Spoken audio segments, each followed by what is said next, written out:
ومن تبعه بإحسان إلى يوم الدين. سبحانك لا علم لنا إلا ما علمتنا إنك أنت العليم الحكيم. رب اشرح لي صدري ويسر لي أمري واحلل عقدة من لساني يفقه قولي وسدد لساني واهد قلبي بحق سيدنا محمد صلى الله عليه وسلم والآل. أما بعد، نويت التعلم والتعليم والتذكر والتذكير والنفع والانتفاع والإفادة والاستفادة والحث على التمسك بكتاب الله وسنة رسوله والدعاء إلى الهدى والدلالة على الخير لابتغاء وجه الله ومرضاته وقربه وثوابه سبحانه وتعالى. Hadirin hadirat jamaah Majelis Laila, Majelis Ta'lim Laila Nur Jannah yang dirahmati oleh Allah Subhanahu wa taala. Yang saya hormati, saya muliakan Sahibul Bait Bapak Haji Yusran,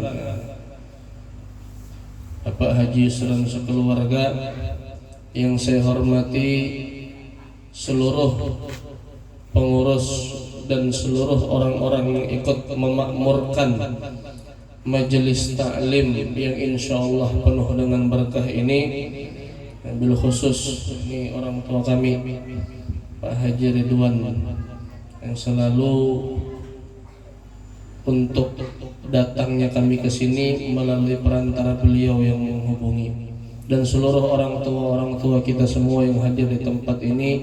Semoga kita tidak lepas dari keberkahan orang tua kita semua yang ada di sini, dan juga seluruh hadirin hadirat rahimakumullah yang sama-sama dirahmati oleh Allah Subhanahu wa taala. Kita berdoa semoga majelis pada malam hari ini menjadi penyebab semakin kuatnya keimanan kita dan semakin semangatnya dalam menjalankan keislaman kita. Kita berdoa majelis malam hari ini semoga menjadi penyebab tumbuh dan selalu bertumbuh dan bertambah kecintaan di dalam diri kita kepada baginda Nabi besar Muhammad sallallahu alaihi wasallam. Kita berdoa majelis kita pada malam hari ini menjadi penyebab banyaknya keberkahan yang turun di tempat ini beserta di sekitarnya, khususnya warga Gang 9 Antasari ini. Kita berdoa juga majelis kita pada malam hari ini semoga menjadi penyebab dimudahkannya dan diangkat segala kesusahannya, baik kita yang hadir di tempat ini maupun saudara-saudara kita di luar sana. Khususnya kita doakan untuk saudara-saudara kita yang barusan tadi sore tertimpa musibah kebakaran cukup besar di Dr. Sutomo Gang 2 kagak 4 kayak itu. Cukup besar kebakarannya, 40 bangunan dan 150 warga atau berapa kakak kayak itu. Ya. Kita doakan semoga harta benda yang rusak diganti oleh Allah dengan yang lebih baik di dunia sebelum di akhirat. Dan kita berdoakan juga saudara-saudara kita diberi ketabahan, kekuatan.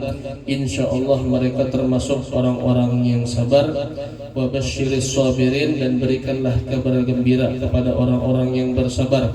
Alladzina idza asabathum musibah qalu inna lillahi wa inna ilaihi raji'un, yang jikalau dia tertimpa musibah maka mereka akan berkata bahwa kami sesungguhnya adalah milik Allah dan kami akan kembali kepada Allah Subhanahu wa taala.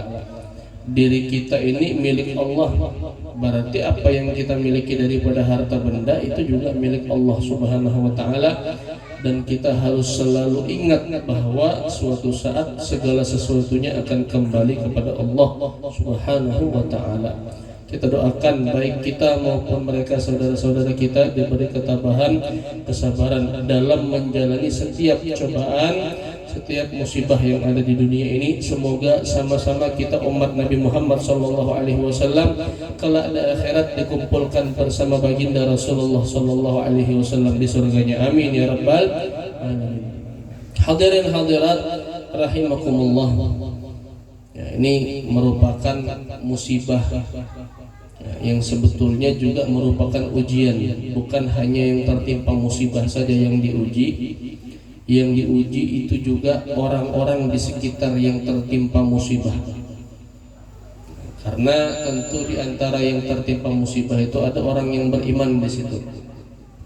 Maka diuji keimanan kita yang di sekelilingnya ini, apakah kita betul-betul memiliki keterikatan dengan saudara-saudara kita seiman ataukah tidak. Oleh karenanya yang beriman, yang mengaku sebagai muslim, harusnya ada rasa prihatin, ada rasa sedih atas apa yang terjadi daripada musibah tadi sore itu. Lebih besar daripada itu, dia akan bergerak untuk memberikan bantuan, memberikan doa, memberikan bantuan. Baik bantuannya kecil maupun besar, itu pasti akan dia lakukan. Ini merupakan pertanda keimanan. Nah, ini kalau kita lihat kejadian musibah sore ini yang langsung terjadi di dekat kita, terjadi bahkan di antara kita mungkin ada yang melihat kejadiannya. Itu betapa menyedihkannya dan betapa susahnya saudara-saudara kita yang tertimpa.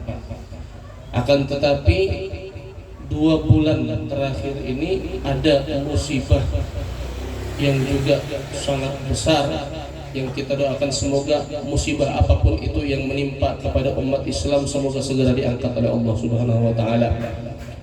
Ya, musibah yang sudah berjalan 2 bulan lebih ini, 2 bulan setengah sudah. Ya, yang tentunya merupakan ujian bagi umat Islam di seluruh dunia. Ujian keimanan, ujian kesungguhan hati. Yaitu apa yang terjadi kepada saudara-saudara kita di negeri Palestina, khususnya di daerah Gaza. Mereka kurang lebih 75 hari terakhir ini dizolimi secara besar-besaran. Sebetulnya kezalimannya sudah berlangsung puluhan tahun lamanya, tapi 75 hari belakangan ini memuncak kezaliman itu, terkhusus di daerah Gaza. Karena daerah Gaza itu adalah daerah umat Islam yang sangat susah untuk disentuh oleh orang-orang Zionis Yahudi, sehingga mereka mendapatkan kesempatan untuk menyentuh, untuk masuk ke dalam tempat tersebut, dan pada akhirnya inilah yang terjadi. Sudah hampir setengah dari Gaza itu dikuasai. Sebetulnya hampir seluruhnya, akan tetapi yang betul-betul dikuasai adalah daerah Gaza Utara itu, kalau saya tidak salah. Nah, ini di awal-awal mungkin sekitar 2 bulan yang lalu, umat Islam itu mereka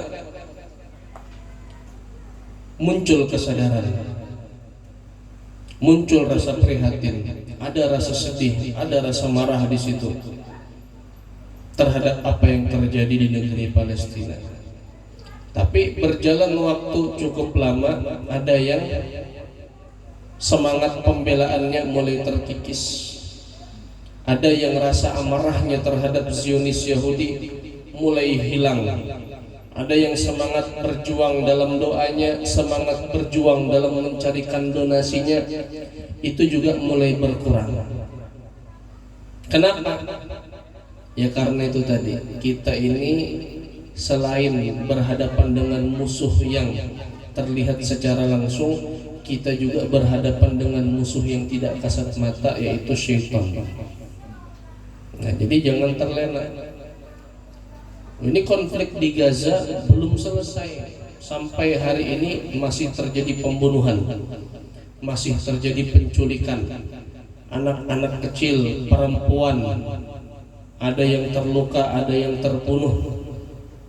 Orang-orang yang tidak berdosa.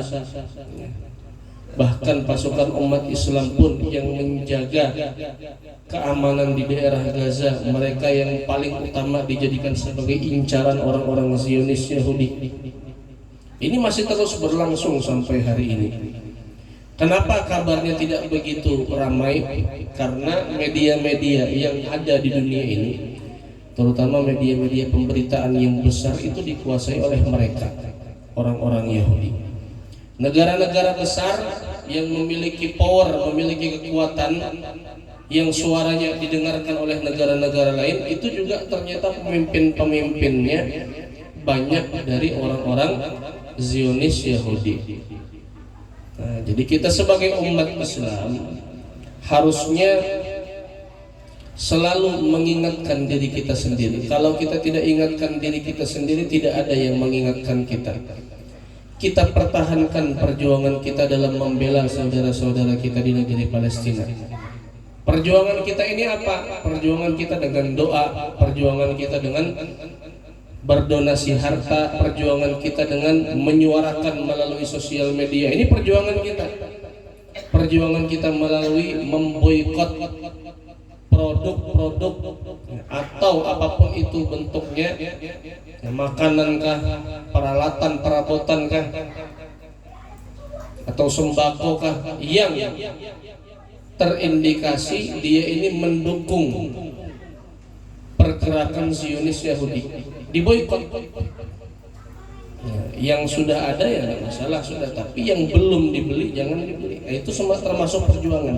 Nah, jangan sampai semangat perjuangan ini kita biarkan terkikis sedikit demi sedikit, menipis sedikit demi sedikit. Jangan sampai kita biarkan itu. Oleh karenanya kita harus selalu ingat apa yang terjadi daripada kezaliman ini. Ada 3 poin penting yang jangan sampai kita lupakan.